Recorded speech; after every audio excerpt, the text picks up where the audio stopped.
ये है पवित्र संगम स्थल प्रयागराज, जहां इन दिनों माघ मेले का आयोजन हो रहा है। सनातन की सदियों पुरानी परंपराएं देखनी है तो इस मेले में आइए। वहीं माघ मेले में कल्पवासियों के लिए व्यवस्थाएं कैसी हैं, इस पर प्रसिद्ध मौनी बाबा से बातचीत की है हमारे संवाददाता सुप्रिया शर्मा ने।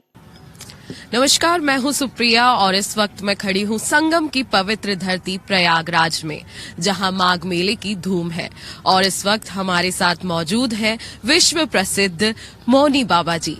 मौनी बाबा जी, आपका बहुत बहुत स्वागत है। प्रयाग में स्वागत जी।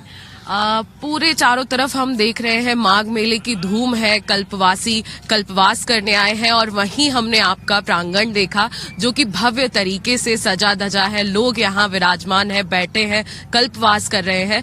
तो आप कैसे उनकी सुविधाओं को पूरा करते हैं? देखिए, यम यम चिंतते कामम तम तम प्राप्नोति निश्चितम। तीर्थराज प्रयाग की जो पावन धरा है, भगवान ब्रह्मा की यज्ञ भूमि है। कल्प वृक्ष होने के नाते भगवान विष्णु की कृपा भूमि है और भगवती त्रिवेणी के नाते यह दया भूमि है और भगवान शिव की ये अनुग्रह भूमि है।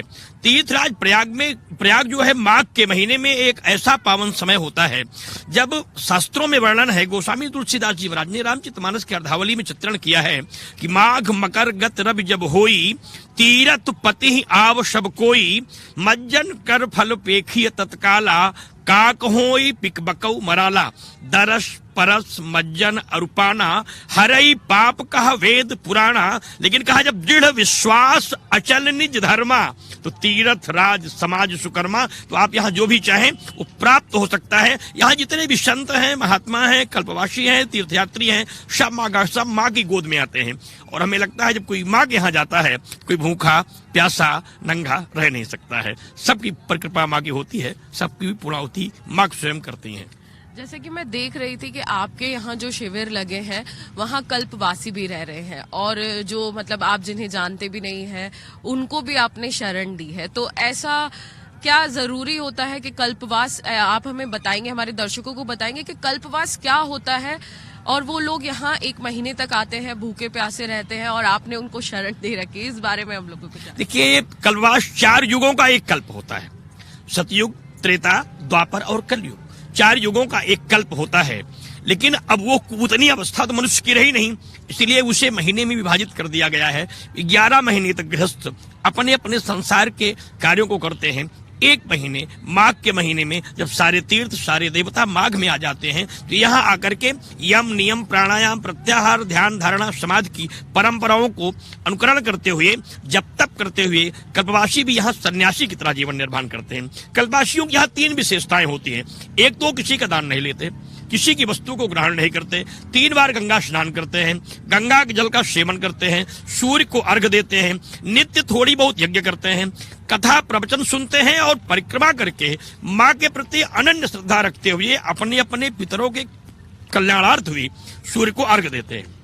यहाँ जो लोग परिचित और अपरिचित की बात आई है, कोई माँ का अपरिचित हो नहीं सकता। यहाँ संगम की त्रिवेणी पर चाहे प्रधानमंत्री स्नान करने आए और चाहे महाराज सफाई कर्मी स्नान करने जाए, सबको माँ के घाट में प्रवेश करने का अधिकार होता है। तो हम सब मेले में हैं, उसमें चाहे हमारा कोई परिचित हो चाहे अपरिचित हो, अगर हमारे पास जगह है, हमारे पास व्यवस्था है, यदि नहीं भी हम लोग प्रयास करते हैं कि जो भी यात्री यहाँ आए हैं उन्हें हर संभव व्यवस्था दी जाए जिससे यहाँ विश्राम कर सके, उनको भोजन मिल सके, गंगा स्नान कर सके और सकुशल अपने घर वापस जाए। इसलिए उनके कल्याणार्थ भी हम लोग नाना प्रकार के अनुष्ठान करते हैं। वैसे मैं तो राष्ट्र कल्याण के लिए यही करता हूँ।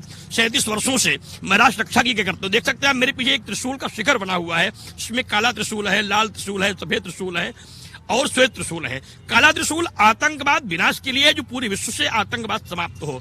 श्वेत त्रिशूल हमारे देश की ज्ञान वृद्धि विद्या के लिए है। मेरे देश में अच्छे वैज्ञानिक पैदा हो, अच्छे ज्योतिषी पैदा हो, शोधकर्ता पैदा हो, अच्छे साहित्यकार पैदा हो, अच्छे पत्रकार पैदा हो। रक्त त्रिशूल जो है देश की अर्थव्यवस्था के लिए है। जब अर्थव्यवस्था मजबूत होगी तो मेरे देश के लोग सुखी होंगे, संपन्न होंगे, स्वस्थ होंगे, आरोग्य होंगे, बुद्धिमान होंगे। और इसमें जो पीला त्रिशूल है वह है आतंकवादी जो मेरे देश में आक्रमण करें तो कहीं से भी मेरे देश की सेनाओं से विजयी न हो, उनको हताहत न कर पाए। इसलिए राष्ट्र रक्षा का मैं संकल्प लेकर अनुष्ठान करता हूँ। इसलिए जो लोग भी राष्ट्र के लोग यहाँ आते हैं सब मेरे अपने हैं, मेरा कोई पराया नहीं है, मेरा कोई अपरिचित नहीं है। सबके प्रति मेरे मन में एक जैसा भाव रहता है। हम सबका स्वागत करते हैं, अभिनंदन करते हैं। बड़े पर्वों पे हम लोग स्टॉल लगा करके यहाँ भोजन प्रसाद की व्यवस्था करते हैं और सबको आदर से, विनम्रता से उन्हें भोजन प्रसाद कराते हैं। भोले भक्त के लोगों को उनके शिविर तक पहुंचाते हैं, बीमार लोगों को दवा दिलाते हैं और जो लोग छूट जाते हैं उनको किराया देके उनके घर तक पहुंचाने का प्रयास करते हैं। क्योंकि किसी भी तरीके का मेरा यहाँ कोई ऐसा व्यक्ति नहीं है जिससे मेरा संबंध नहीं, क्योंकि जो माँ का है वो मेरा है, जो प्रयाग में आया है वो सब मेरा है। बाबा जी, हम ये देख रहे हैं कि रुद्राक्ष की महिमा सभी जानते हैं और पीछे हमारे भोले बाबा हैं जिन्होंने ऊपर से नीचे तक जिन्हें आपने रुद्राक्ष पहना रखे, तो ये क्या ये विशेषता रखता है और इसके बारे में थोड़ी शिवपुराण में शास्त्रों में जो वर्णन है 26 मुक्तक के रुद्राक्ष का, एक से लेकर 26 मुक्तक के रुद्राक्ष का वर्णन है। एक मुखी रुद्राक्ष तो दुर्लभ है, जो मिलता नहीं है। 2 मुखी भी दुर्लभ है, 3 मुख बड़ी मुश्किल से मिलता है, 4-5 मुख वाले मिल जाते हैं। नाना प्रकार के रुद्राक्षों का अलग अलग प्रयोग है। ज्ञान प्राप्ति के लिए, वैराग्य के लिए 1 मुख का रुद्राक्ष जो है अति श्रेष्ठ है, जो राज्य पद देता है। 2 मुख का रुद्राक्ष अगर आप धारण करते हैं तो आपके यहाँ लक्ष्मी निवास करेंगी, कभी आप पराजित नहीं हो सकते हैं। 3 मुख का रुद्राक्ष, जैसे ये जो रुद्राक्ष 3 मुख का है, इस श्वेत रुद्राक्ष होता है। इसको धारण करने से सिद्धियां आपको प्राप्त होती हैं और आप जो चाहते हैं उसे भूतनाथ आपको दे सकते हैं। 5 मुख का रुद्राक्ष जो है गृहस्थों के लिए है, 6 मुख का रुद्राक्ष उनके लिए है। ऐसे नाना प्रकार के रुद्राक्षों का वर्णन है। राजनीति के लिए 12 मुख के रुद्राक्ष का है, उसमें आप विजय के लिए, राजसत्ता के लिए, श्री के लिए, संपन्नता के लिए, आरोग्यता के लिए, विद्या के लिए, तमाम कल्पनाओं के लिए रुद्राक्ष को धारण करने का शास्त्रों में विधान है। लेकिन रुद्राक्ष किसी के द्वारा दिया जाया होना चाहिए। खरीद करके रुद्राक्ष पहनने से कभी सिद्धि प्राप्त नहीं होती। रुद्राक्ष किसी के द्वारा मिले और रौंग जोंग फट एक मंत्र है, 5.25 लाख मंत्रों से जप करके वो सिद्ध किया जाए, फिर उसको अगर धारण आप करते हैं तो आप जो चाहते हैं वो आपको प्राप्त होगा, ऐसा शास्त्रों का मत है। रुद्राक्ष आरोग्यता के लिए भी है, सिद्धि के लिए भी है, साधन के लिए भी है। यहाँ जो शिवलिंग आप देख रहे हैं इसमें 5.25 लाख रुद्राक्ष भगवान भूतनाथ को पहनाए गए हैं। 5 फीट नीचे शिवलिंग है, शेष इसका भाग ऊपर की तरफ है। यह शिवलिंग समस्त कामनाओं की पूर्ति के लिए होती है, क्योंकि रुद्राक्ष शिवलिंग अत्यंत दुर्लभ होती है। पूरे मेले में मात्र 1 शिवलिंग ही स्थापित होती है और कहीं से शिवलिंग नहीं है। और यहीं से मैं 5 बार लेट करके संगम तक चक्रवर्ती दंडोत परिक्रमा करता रहता हूँ। बाबा से प्रार्थना करता हूँ राष्ट्र रक्षा के लिए, राष्ट्र कल्याण के लिए, राष्ट्र के आतंकवाद विनाश के लिए। तमाम बड़े बड़े संकल्पों को लेकर के मैं अनुष्ठान करता रहता हूँ। मुख्य संकल्प रहा है उस श्रीधाम की तरह काशी मथुरा में भव्य मंदिर निर्माण हो, जिसके लिए 37 वर्षों से अनुष्ठान चल रहा है। संकल्प अनुष्ठान होता है, लाखों यहाँ दीप जलते हैं, 11.25 लाख मंत्रों का जप चल रहा है और शाम 5.5 लाख मंत्रों से आहुति हो रही है। पाठ, पूजा, यज्ञ, हवन, जप, तप का संकल्प लेकर के हम सब यहाँ उपस्थित हैं। सबका एकमात्र संकल्प है, सर्वे भवन्तु सुखिनः, सर्वे सन्तु निरामयाः, सर्वे भद्राणि पश्यन्तु, मा कश्चित् दुःख भाग् भवेत्। सब स्वस्थ हो, सब आरोग्य हो, सब संपन्न हो, चाहे जिस धर्म के हो, चाहे जिस जाति के हो। हिंदू धर्म विश्व के कल्याण की जय बोलता है, विश्व का कल्याण हो। यह धर्म केवल मेरा ही जय बोलता है। हम सब के कल्याण की बात करते हैं। जो लोग कल्याण अपना चाहते हैं उन्हें चाहिए कि सन्मार्ग पर चलें और तीर्थराज प्रयाग में आने वाले लोगों के साथ श्रद्धा के साथ उनकी सेवा करें, बड़ी विनम्रता के साथ। मेरी जो माताएं आए, मेरी जो बेटियां हैं, उनमें हम देवी का भाव देखें। जो बुजुर्ग आए उनमें पिता का भाव देखें। जो नौजवान आए उनमें भातृ का भाव देखें, तथा जो विद्वान और संत मिले उनमें हम निष्ठा रखें, जिससे हमारी संस्कृति मजबूत बनी रहे। तो ये तो थे हमारे साथ मौनी बाबा, जो अपनी विशेष प्रकार की चीजों के लिए प्रसिद्ध हैं, जैसे रुद्राक्ष हो गया, शिवलिंग हो गया।